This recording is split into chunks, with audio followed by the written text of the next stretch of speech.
Welcome students, RK online classes. My name is Ramakrishna, Senior Economy Faculty. ఈ వీడియోలను Khammam BC study circle director Srilatha madam గారి ఆధ్వర్యంలో మరియు జిల్లా రాష్ట్ర స్థాయి అధికారుల సహకారంతో చేయడం జరుగుతుంది. ఈ వీడియో యొక్క ప్రధాన ఉద్దేశం ఏమిటంటే ఈ మధ్య కాలంలో చాలామంది స్టూడెంట్స్ సైన్స్ బ్యాక్గ్రౌండ్ చూస్తున్నారు. వాళ్ళకి హ్యుమానిటీస్ సరిగ్గా తెలియదు కాబట్టి బేసిక్స్ చేయడం జరుగుతుంది. ఎకానమీ అంటే వాళ్ళకి సరిగా అవగాహన ఉండదు కాబట్టి అవగాహన కల్పించేందుకు వీటిని చేయడం జరుగుతుంది. ప్రధానంగా ప్రాథమిక స్థాయి ఎలా ఉంటుంది అంటే మనకు సహజంగా 10th క్లాస్ వరకు చదువుతూ ఉంటారు. 10th క్లాస్ తర్వాత వాళ్ళకి అవగాహన ఉండదు. ఎక్కువ మంది ఈ మధ్యకాలంలో ఎంపీసీ, బైపీసీ, మేనేజ్మెంట్ కోర్సెస్, ఆ తర్వాత ఇంజనీరింగ్, ఆ తర్వాత ఎంబీఏ నుంచి ఎక్కువ మంది వస్తున్నారు కాబట్టి వాళ్ళకి సరైన అవగాహన ఉండదు కాబట్టి వీడియోలు చేయడం జరుగుతుంది. ప్రధానంగా అంశం ఏంటంటే అవగాహన ఎలా కల్పించాలి, కాంపిటేటివ్ ఎగ్జామ్స్ అంటే ఈ యొక్క ఎకానమీ ఎలా ఉంటుంది, ఎకానమీ యొక్క స్ట్రెంత్ ఎలా ఉంటుంది అనేది తెలియజేయడం కోసం ఈ స్టార్ట్ చేయడం జరిగింది. అయితే ఇప్పుడు ప్రధానంగా మనం డిస్కస్ అంటే ఇండియన్ ఎకానమీలో పావర్టీ అనేది కీలకమైన చాప్టర్. ఎందువల్లంటే గ్రూప్ 1కి కానీ, గ్రూప్ 2కి కానీ, ఎస్ఐ కానిస్టేబుల్స్ కానీ, other state service and civil services also this is very important chapter. అందువల్ల పావర్టీ అనేది టాపిక్ తీసుకోవడం జరిగింది. ఈ టాపిక్ ఉద్దేశం ఏంటంటే దీని నుంచి క్వశ్చన్స్ ఎలా రావచ్చు, ప్రతి ఎగ్జామ్లో కూడా దీని ప్రాధాన్యత ఏమిటి అనేది తెలియజేయడం జరుగుతుంది.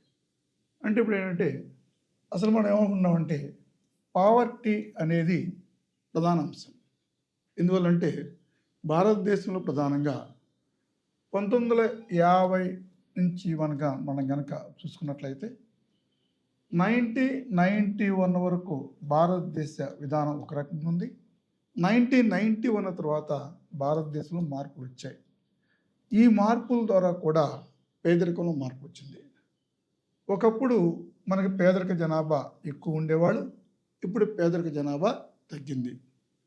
అయితే ఇక్కడ ఏంటంటే ఈ పేదరికాన్ని ఎవరు కౌంట్ చేస్తారంటే ఎన్ఎస్ఎస్ఓ అనే సంస్థ మనకి ఏర్పాటు చేశారు 1950లో. ఈ యొక్క సంస్థ ఏం చేస్తుందంటే భారతదేశంలో పట్టణ పేదరికం, గ్రామీణ పేదరికం, అదే రకంగా పేదరిక స్థాయి తెలియజేసి ప్రభుత్వానికి ఈ నివేదిక అందజేస్తుంది. ఈ ప్రభుత్వం ఏం చేస్తుందంటే పేదరిక జనాభాకి ఏ అంశాలను మనం వారికి ఇవ్వాలి, ఏ సర్వీసెస్ని వాళ్ళకి అందజేయాలి అనేది ఆలోచిస్తుంది. అందువల్ల మనం ఇప్పుడు పేదరికం అనేటువంటి చాప్టర్ని డిస్కస్ చేస్తున్నాం. ఓన్లీ బేసిక్స్ మాత్రమే. వీటిల్లో ఏమన్నామంటే మీనింగ్ ఆఫ్ ద పావర్టీ అంటే ఏంటి అంటే పేదరికం అనేటువంటి అంటే ఎవరికైతే కనీస అవసరాలు కూడా సంతృప్తి పరుచుకోలేని వారు ఉన్నారో వారిని పేదరిక జనాభా అంటారు. Who are not satisfied minimum needs, they are below poverty line people. అంటే వీళ్ళ యొక్క పేదరికాన్ని ఎలా కౌంట్ చేస్తామంటే మినిమం నీడ్స్ ఏముంటాయంటే మన సహజంగా అకార్డింగ్ టు ఎన్ఎస్ఎస్ఓ ప్రకారం మినిమం నీడ్స్ ఏముంటాయంటే మనకి ఫుడ్, షెల్టర్, క్లోత్, ఈ మనకి సహజంగా కనీస అవసరాలు.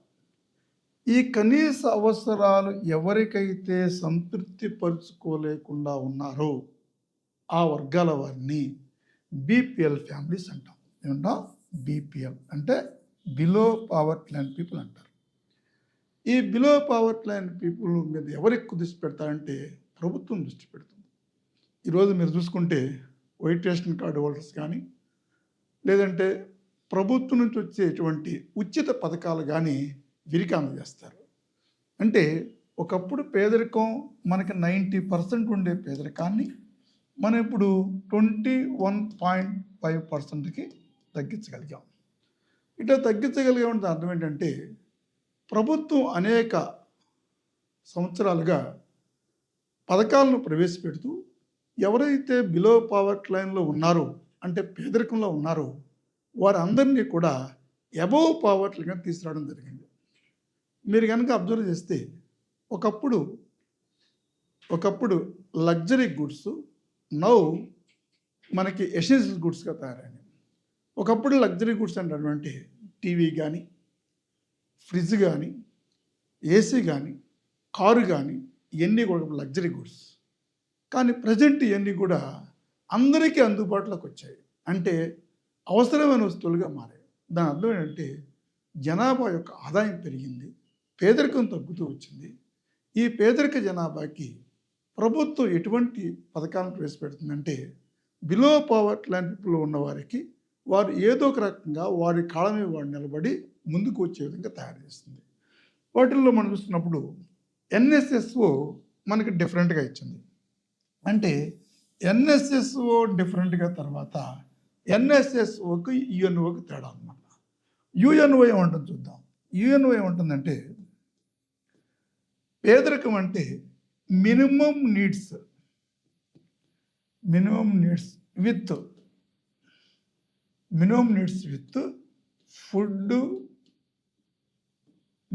Food shelter and cloth minimum needs.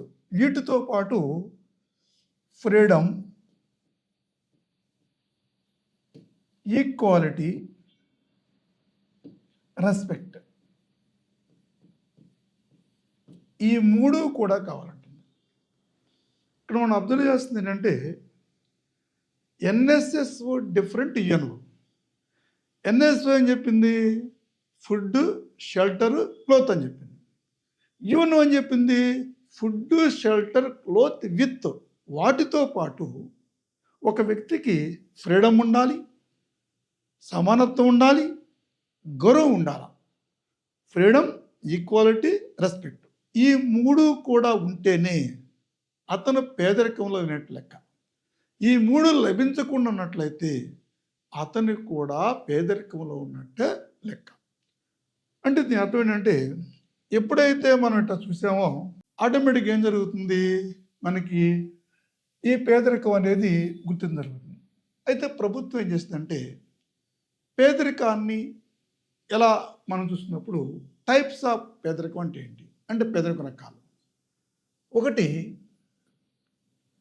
Absolute poverty అంటాం. అబ్జల్యూట్ పవర్ తెలుగులో ఉన్నటువంటి నిరపేక్ష పేదరికం అంటాం. ఈ టైప్ ఆఫ్ పావర్టీ ఎక్కడ ఉంటుందంటే అభివృద్ధి చెందుతున్న వెనుకబడిన దేశాల్లో ఎక్కువగా ఉంటుంది. Like India. ఇక్కడ మనకి food, shelter, cloth and medical facilities also వీరికి అందుబాటులో ఉండవు. ఎప్పుడైతే ఇట్లా అందుబాటులో లేకుండా పోయినాయో ఆటోమేటిక్గా ఏం జరుగుతుంది, ఈ రకమైన పేదరికం కిందకి వస్తారు. అభివృద్ధి చెందుతున్న వెనుకబడిన దేశాల్లో ఎటువంటి సమస్య ఉంటుందంటే సహజంగా మనకి అందరికీ సరైనటువంటి అవకాశాలు ఉండవు, సర్వీస్ అందుబాటులో ఉండవు. ఈ సర్వీస్ అందుబాటులో లేకపోవడం వల్ల ఎక్కువ మంది పేదరికంలో మగ్గిపోతూ ఉంటారు. దీన్ని ఏమంటున్నాం మనం, అబ్జల్యూట్ పావర్టీ, తెలుగులో ఏమంటాం నిరపేక్ష పేదరికం అంటాం. ఆ తర్వాత రెండోది ఏంటంటే మనకి అబ్జల్యూట్ పావర్టీతో పాటు రిలేటివ్ పావర్టీ అంటాం. ఈ రిలేటివ్ పావర్టీలో ఇక్కడ చూడండి, ఇది అభివృద్ధి చెందుతున్న దేశాల కన్నా కూడా అభివృద్ధి చెందిన దేశాల్లో ఎక్కువ ఉంటుంది. అభివృద్ధి చెందిన దేశాలు అంటే యుఎస్ఏ, జపాన్, అంటే రిమైనింగ్ అభివృద్ధి చెందిన దేశాలు. దీని అర్థం ఏంటంటే అభివృద్ధి చెందిన దేశాల్లో ఈ పేదరిక మీనింగ్ ఏంటంటే వారికి మినిమం నీడ్స్ ఉంటాయి, కానీ వారు సంపాదించే ఆదాయాల్లో అసమానతలు ఉంటాయి. ఒకడు ₹1,00,00,000 సంపాదిస్తే ఏ అనేవాడు ₹1,00,00,000 సంపాదిస్తే బి అనేవాడు 2 కోట్లు సంపాదిస్తాడు, సి అనేవాడు 10 లక్షలు సంపాదిస్తాడు. అంటే అర్థం ఏంటి, వీరి అందరికీ కూడా కనీస అవసరాలు తీరుతాయి. దీన్ని ఏమంటామంటే మనం రిలేటివ్ పావర్టీ అంటాం. ఆ తర్వాత అంశం ఏంటంటే ప్రధానంగా ఈ పావర్టీని ఎలా మెజర్ చేయొచ్చు అనేది అంశం, ప్రధాన అంశం. ఈ పావర్టీ ఎలా మెజర్ చేస్తామంటే 1968లో మనకి ప్లానింగ్ కమిషన్ ఉండేది.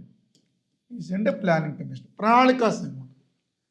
ఈ ప్రణాళికా సంఘం చెప్తుందంటే పేదరిక జనాభాని ఎలా కౌంట్ చేయాలనే అంశంలో ఏం చేస్తుందంటే వారు తీసుకునే ఆహారాన్ని బట్టి నిర్ణయించమని చెప్పి, ఆహారాన్ని మనం ఏం చేస్తామంటే క్యాలరీస్ ఆఫ్ ఫుడ్లో క్యాలిక్యులేట్ చేస్తాం.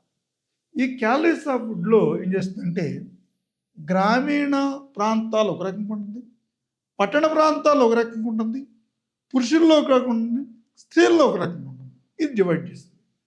అంటే మనం చూసుకున్నప్పుడు రూరల్ ప్రాంతాల్లో ఉన్నటువంటి people per day 2400 calories food కన్నా తక్కువ తీసుకుంటే వారు పేదవారు. అదే అర్బన్ ప్రాంతాల్లో 2100 క్యాలరీస్ కన్నా తక్కువ తీసుకుంటే వాళ్ళు పేదవారు. యావరేజ్గా వీళ్ళిద్దరు కలిసి యావరేజ్గా 2250 క్యాలరీస్ కన్నా ఫుడ్ తక్కువ తీసుకుంటే వాళ్ళు పేదవారు. అట్లాగే మేల్స్ తీసుకున్నప్పుడు అంటే పురుషులున్నప్పుడు 3000 క్యాలరీస్ కన్నా తక్కువ ఫుడ్ తీసుకుంటే వారు పేదవారు. అంటే ఫిమేల్స్ వచ్చి మనకి 2900 కన్నా కూడా తక్కువ తీసుకుంటే వీరు పేదవారు. ఇట్టా నిర్ణయించడం జరిగింది. ఇవే కాకుండా మనం చూసుకున్నప్పుడు భారతదేశంలో కానీ అంటే అభివృద్ధి చెందుతున్న దేశాల్లో, వెనుకబడిన దేశాల్లో పేదరికానికి కారణాలు ఏంటంటే జనాభా పెరుగుదల, ప్రభుత్వంలో రికార్డులు సరిగా అంటే ప్రభుత్వ చట్టాలు సరిగా అమలు చేయలేకపోవటం, నిరక్షరాస్యత, ప్రజల్లో సరైనటువంటి మనకు నాలెడ్జ్ లేకపోవటం అంటే అవేర్నెస్ అంటుంది లేకపోవటం, అంటే వ్యవసాయం అల్ప ఉత్పాదకత రావటం, అధిక ఉత్పాదకత వస్తే ఎక్కువ ఆదాయం వస్తుంది, మనకు అల్ప ఉత్పాదకత వస్తుంది తక్కువ ఆదాయం రావటం, ఇండస్ట్రీస్ లేకపోవటం, ఎన్ని కారణాలు. అంటే అటువంటి ఈ యొక్క మెజర్మెంట్ ఆఫ్ ఎలా కౌంట్ చేస్తాం అంటే ఇది ఒక్కటే కాదు, ఇంకా ఉన్నాయి కొన్ని కమిటీలు ఉంటాయి. మనకేంటంటే సురేష్ టెండూల్కర్ కమిటీ అని ఇట్లాంటి కమిటీస్ ఉంటాయి. ఆ కమిటీస్ డిఫరెంట్గా ఎలక్ట్ చేస్తున్నాయి. అంటే గ్యాప్ అంటే బీపీఎల్ పావర్టీని ఎలా ఉంటారు, పావర్టీ గ్యాప్ అంటే అవి కూడా ఉంటాయి. అయితే ఏంటంటే మనం అవగాహన ఏంటంటే అసలు పేదరికం అంటే ఏంటి, పేదరికాన్ని ఎలా కౌంట్ చేస్తాం, అభివృద్ధి చెందిన దేశాల్లో ఏ పేదరికం ఉంటుంది, చిన్న దేశాల్లో ఏ పేదరికం ఉంటుంది, ఇలా కౌంట్ చేసే విధానం ఏంటి ఆల్రెడీ చెప్పాను. ఎన్ఎస్ఎస్ ఏం చేస్తుందంటే దీన్ని ఏర్పాటు చేసింది ఎప్పుడని చెప్పాం 1950లో చేసింది. దీని యొక్క లక్ష్యం ఏంటంటే భారతదేశంలో ఈ పేదరికాన్ని కౌంట్ చేయడం లక్ష్యం. ఓకే, ఇది ప్రధానంగా పేదరికం మీద అవగాహన కల్పించాం. ఒకసారి వినండి, తర్వాత లైక్ చేయండి, సబ్స్క్రైబ్ చేయండి, కామెంట్ చేయండి. Thank you very much.